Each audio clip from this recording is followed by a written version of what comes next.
Pembunuhan sadis terjadi di Cikarang Barat, Kabupaten Bekasi, Jawa Barat. Seorang pria mengkorok istrinya sendiri hingga tewas. Pelaku berinisial N, 25 tahun, diduga menghabisi nyawa istrinya, M, 24 tahun, di depan anak-anaknya sendiri yang masih balita. Kejadiannya di rumah kontrakan Jalan Cikedokan, RT 1 RW 4, Kampung Cikedokan, Desa Sukadanau, Kecamatan Cikarang Barat.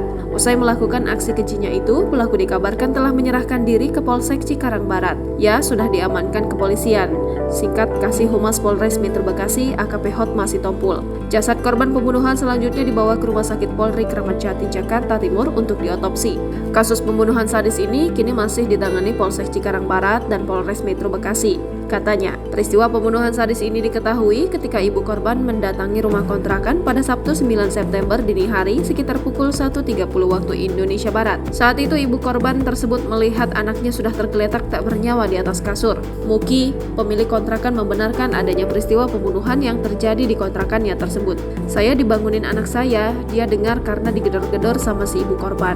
Saya keluar, begitu saya samperin kondisi ibunya sudah histeris. Pak, tolong pak, Mega kayaknya sudah enggak ada, minta tolong dicek, kata Mukti, pemilik kontrakan. Muki bersama penghuni kontrakan lainnya langsung mengecek ke dalam kontrakan korban. Saat dicek, ternyata korban sudah meninggal dunia. Posisinya, korban di atas kasur dan diselimutin, ada luka di bagian leher, dan kalau muka emang sudah kelihatan lebam, katanya. Muki mengatakan tidak ada bercak darah yang terlihat saat masuk ke dalam rumah kontrakan korban.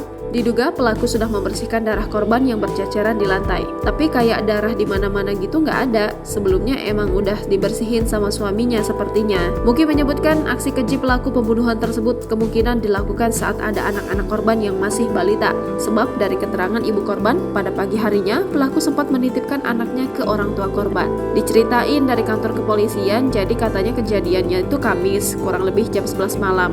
Nah paginya dia sempat nyuci, ngejemur, nggak ada yang curiga itu posisinya masih ada anaknya, katanya.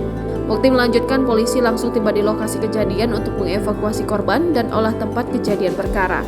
Saat tiba di lokasi, polisi membawa pelaku yang sebelumnya sudah menyerahkan diri. Baru mau hubungi RT, iring-iringan mobil polisi sama ambulan tiba-tiba sudah di depan rumah. Saya sempat kaget, ini siapa yang laporan?